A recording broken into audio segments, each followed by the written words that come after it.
After we finish your surgery, we will put steri strips on your incisions. Then we will place a large amount of gauze, followed by a clear plastic dressing. It almost looks like saran wrap, but it has a sticky side and it sticks to your skin. This dressing will allow some gentle compression on your incisions, and it'll also help you keep your incisions clean and dry. The good part about this is that you don't have to do anything to it as long as the dressing doesn't look really grungy underneath. You can leave this alone at home for the week until you come back to the office for us to check on you. We'll remove it in the office. To help with postoperative pain, we will follow a process known as enhanced recovery after surgery. This involves the use of multiple medications to deal with multiple aspects of pain, but decreases the amount of opioid use. This process actually starts before your surgery. In the preoperative holding area, you will receive multiple medications to help decrease the amount of anesthesia as well as the amount of pain medications you need during your surgery and afterwards. After surgery, some of these medications may be given to you in the recovery room. We will send multiple prescriptions to your pharmacy to help you with your postoperative pain. During surgery, we will also be injecting numbing medicine throughout the area, which helps with numbing the area for almost 3 days. In the meantime, we've got specific instructions for what you should do with your prescriptions at home. These will be given to you in a written handout, but we'll briefly go over them here as well. The first medication you'll be given is gabapentin. This is otherwise known as Neurontin and helps a lot with nerve-related pain. Nerve-related pain can feel like shooting or burning pain, and we ask that you take this medication regularly in the beginning, even if you're not experiencing this pain. The other medication that we ask you to take regularly is ibuprofen. Ibuprofen helps with generalized inflammation and helps with achy pain. So both gabapentin and ibuprofen, we ask that you take regularly according to the instructions on the bottle, even if you're not having pain yet. This is so the medications can build up in your system and provide for better pain control. If you wait for the pain to start, it is harder to control it. If you have trouble taking these medications or any other medications that you cannot take for either allergies or other reasons, please let us know as soon as possible. The other two medications that we prescribe you for pain include methocarbamol, which is a muscle relaxant also known as Robaxin. Muscle spasms can feel like Charlie horses or cramps and cause a significant amount of pain. If you are experiencing this, you should take methocarbamol or Robaxin as instructed on the bottle. Your last resort for pain is the narcotic pain medication, which is typically hydrocodone, also known as Vicodin or Norco. This is really only meant to be taken if you have taken all the other pain medications and you're still having a significant amount of pain.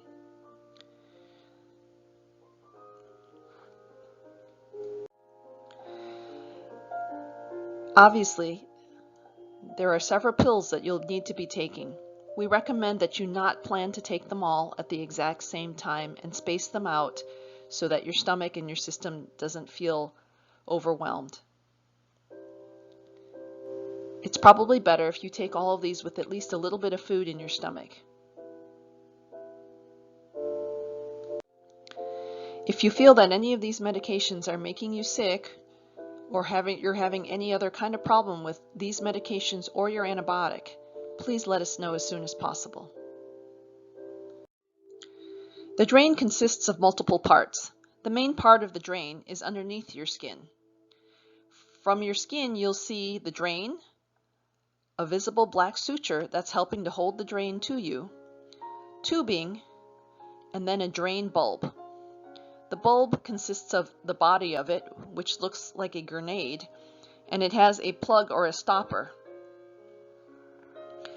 You can empty the drain by unplugging the stopper and pouring it into a cup. Usually you're provided a cup from the hospital to help you record an accurate amount. If you don't have that cup, you can use the markings on the drain bulb when it is open and not collapsed as a guide for how much you've drained or how much you've accumulated. Most of the time, we want that drain bulb collapsed. The way that you do this is you remove the plug so that it's open, compress the bulb with your hand, and replace the plug back in so that the drain stays collapsed and not round. Sometimes you can develop a leak where even if you try to do this, it slowly fills up again with air. If this continues to happen, then what you need to do is keep the drain lower than your chest all the time. This will help allow gravity to do its work and pull some of the fluid out. That includes the drain tubing as well as the drain bulb itself. The drain is still working a little bit, but maybe not quite as effectively as it was when it's collapsed.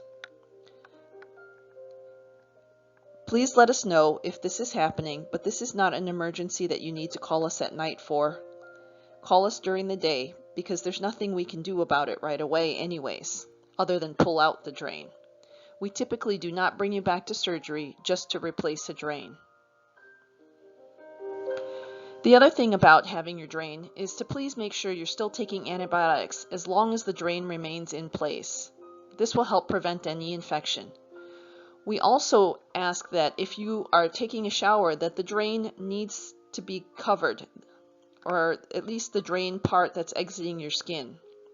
This can be accomplished by placing a gauze around the area and covering it with a dressing that's similar to the one that you came home with from the hospital. One of the brand names of this is known as Tegaderm, Tegaderm. There are similar dressings available on Amazon and probably even in your local drugstores. It's a clear, transparent, adhesive dressing. If you can cover the whole drain site and protect the drain from water, you can probably take a quick shower with minimal risk.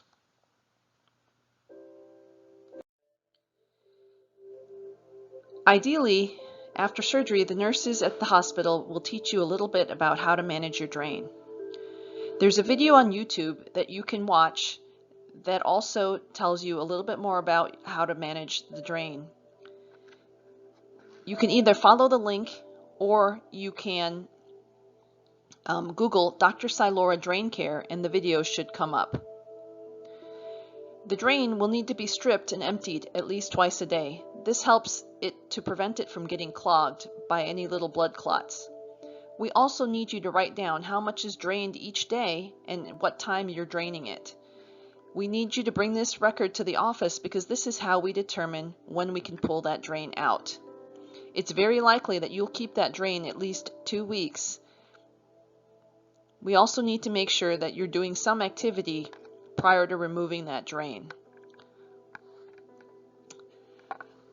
The material in the drain may have the color of Kool-Aid, might be slightly darker, and usually will slightly lighten during the following several days or weeks.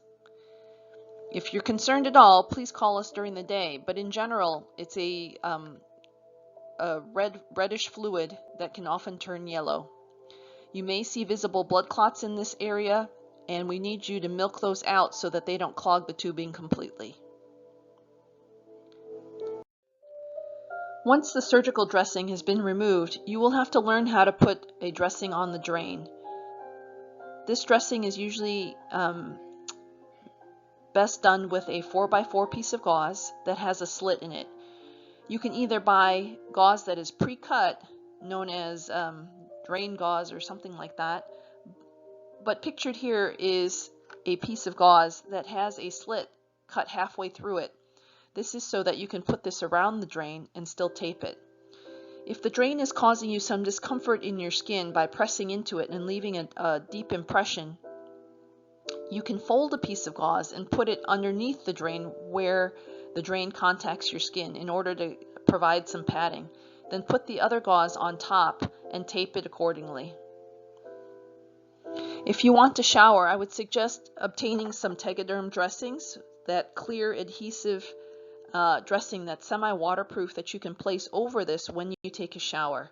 Please do not keep any wet gauze around your skin for any long period of time, as it may cause maceration and breakdown of the skin tissue.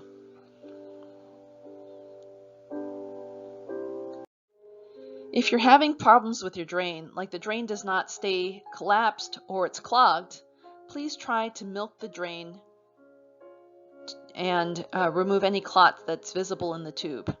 Refer to the video if you're not sure how to do this. Basically, you want to pinch the drain close to where it exits the body, and then run your fingers along the shaft of the tube incrementally in order to advance that clot into the bulb. If you're unable to do this, call our office during office hours and try to arrange an appointment as soon as possible so that we can facilitate this. In the meantime, try to have the drain bulb lower than your chest so gravity can assist with draining it. Sometimes if you can't pull the clot along, if you continually pinch the drain along the clot, it helps break it up enough to help push it along. Make sure you have at least some gentle compression on your chest where the drain is, especially if the drain isn't working too well, because it is more likely for fluid to accumulate in the breast if the drain is not functioning.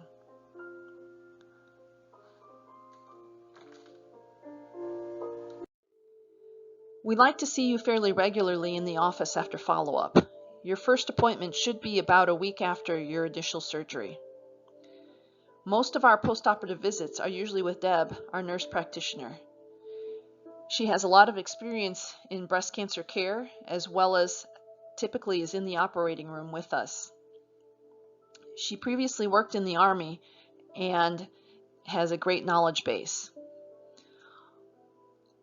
She keeps in great touch with the physicians in our office, so please don't feel like the physicians do not know what's going on. Usually she'll tell us if she has any concerns. Often the same day or within the same hour, she will text us if we're not in that building. The reason that you end up seeing the nurse practitioner is because we're not in the office as regularly, and we feel that this provides the best continuity of care because she's more accessible than the physicians are on a regular basis. On your first visit to the office, please bring a bra that you can put on after we remove the surgical dressing. It's important that you continue to have mild, gentle compression to the area, otherwise you'll swell a significant amount. This may affect the timing of your drain removal as well as your healing. I suggest that you look for a bra before surgery, and this bra needs to be one that fastens in the front and is loose around your chest wall. So if you wear a 36 size bra, you may want to look for some bras that are size 40 or 42. Try to find a bra that you can return if it doesn't fit, because it's hard to know how much you'll swell after surgery.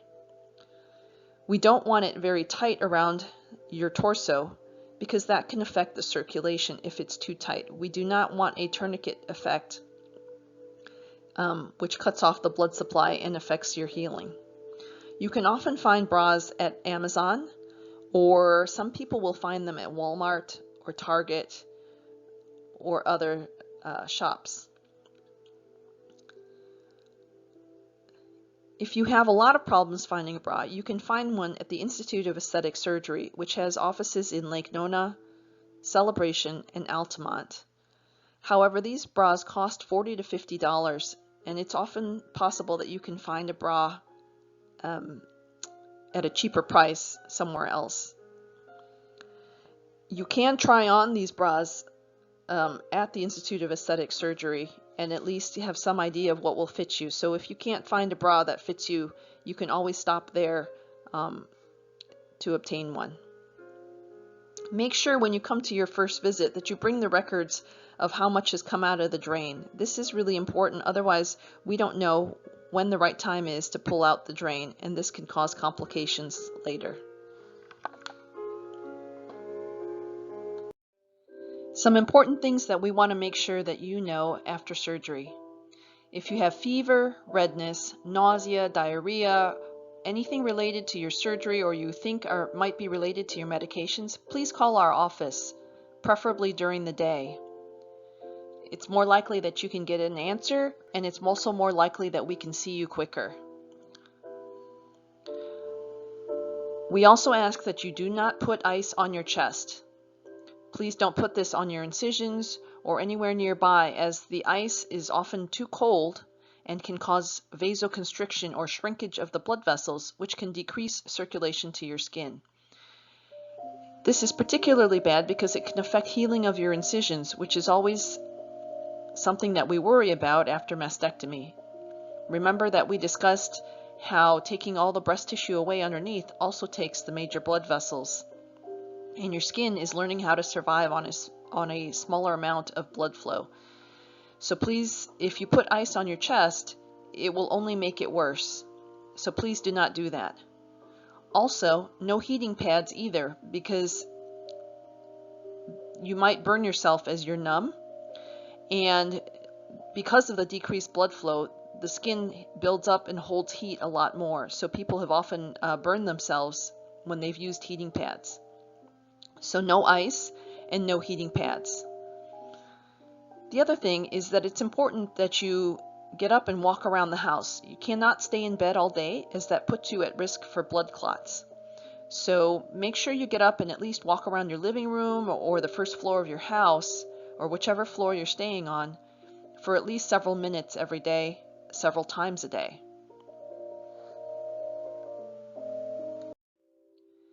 After surgery, it will be fairly uncomfortable for you to lay flat on your back in bed. This is usually due to the amount of swelling that you have on your chest, and it feels like a heavy weight or a lot of pressure, and it may feel more difficult for you to breathe.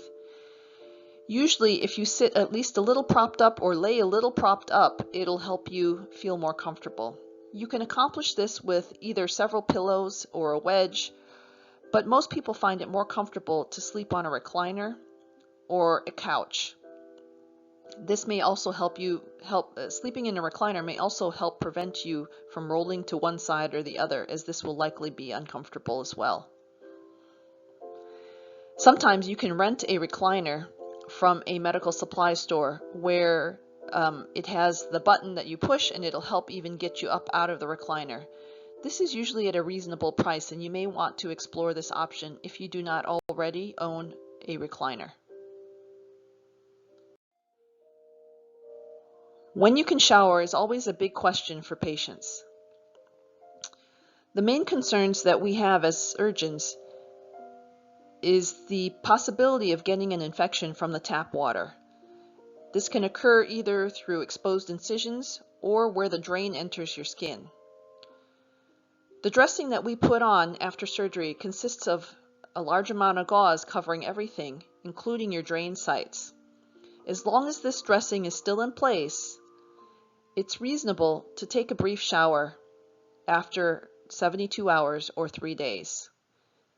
Do not remove this dressing if you plan to take a shower. However, if the dressing is grungy or has a lot of dried blood or has wet fluid inside, you will need to change that dressing or remove it. Do not leave a dressing with wet gauze underneath in place. If you've had to remove this prior to your first office visit, please do not take a shower and sponge bath only. We can tell you how to replace this dressing in the office. So if you're able to take a shower, what I would suggest is that you get a small towel, whether it's a hand towel or otherwise, or something that you don't mind getting wet, and place it around the back of your neck so it's hanging almost like a necklace. You can pin the drains to this item so that you do not have to hold them in your hands. We do not want the drains just hanging from your body in the shower.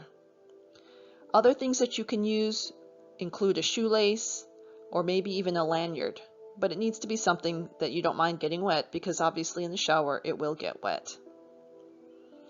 It's also best to not take a shower completely alone. You should have somebody close by who can help you in case you feel faint or dizzy in the warm water. And it might even be helpful to have a chair that you can sit in, because standing in warm water may make you feel faint. Obviously, it's really important that you don't fall in the shower. When you complete your shower, you can pat yourself dry and get dressed. Sometimes, after several days, people will notice that the swelling will go down, but then the swelling will return, or they'll notice that they're in a little bit more pain several days later than they were the day before. This can often be due to increased swelling. Sometimes you'll have increased swelling from increasing your level of activity, and you might not even notice that until either later that night or the next day. Mild or gentle compression will help decrease swelling after surgery, which is why we ask you to have a gentle bra once the surgical dressing is removed. Or if you know that you're going to have a busier day and have to do more, you may want to add a slight bit more of compression, or at least make sure that you're wearing something. It's recommended that you wear some type of compression for at least 4 to 6 weeks after surgery. This ideally is worn 24/7, removing only for showers. The other things that can increase your swelling would be eating lots of salty food.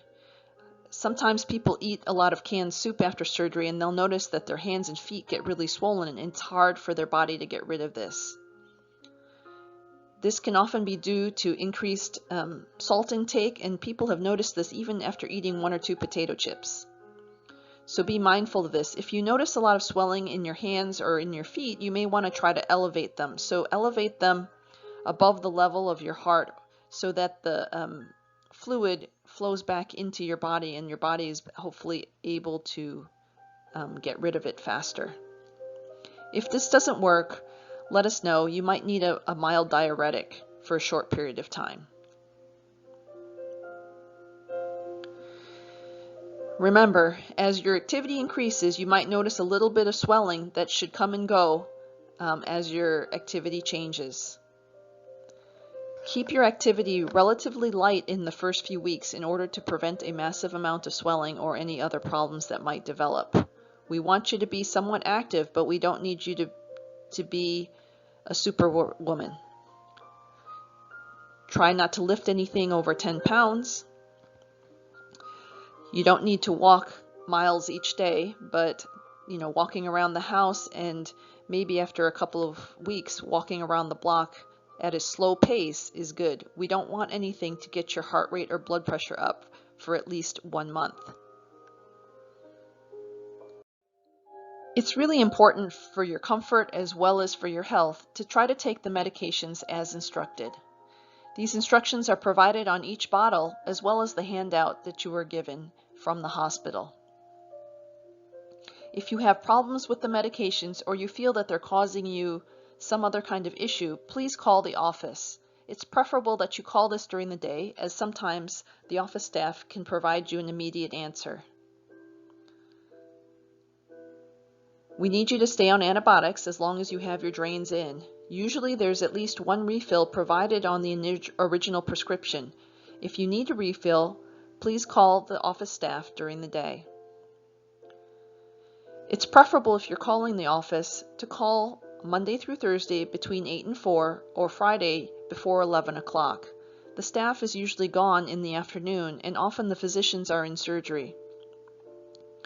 So due to the unpredictability of the physician schedules, it's helpful if you try to call the office staff first. If it's really urgent, they usually know where they can find us, and hopefully you can get your information faster. If it's a medical emergency, you should call 911.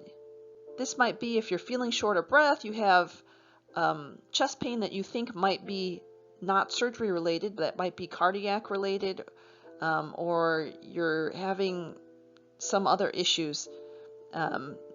Please feel free to call 911 if it's that urgent.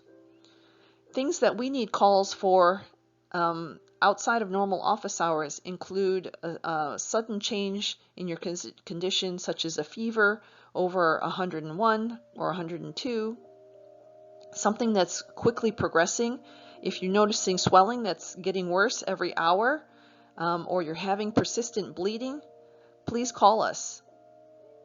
We only ask you to save non-emergency calls for during the day because it helps us sort the problems and it provides for better documentation. Also, the nursing staff can often provide quicker return of calls than sometimes we can outside of office hours. All of the physicians also work at other places, and so sometimes they're still in procedures or in surgeries or have other obligations and are not able to respond to pages as quickly as we would like.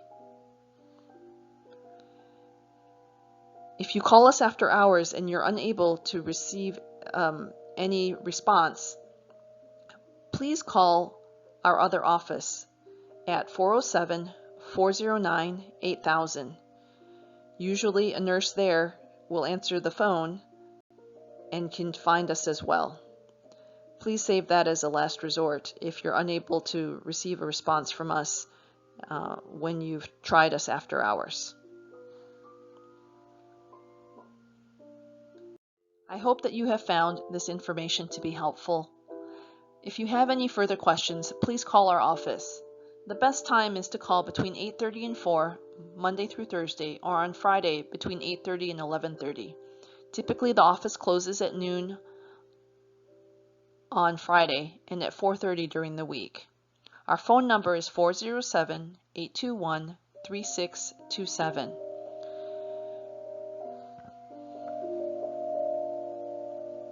Please do not hesitate to call us if you have any issues or concerns. We would rather know sooner than later. Thank you.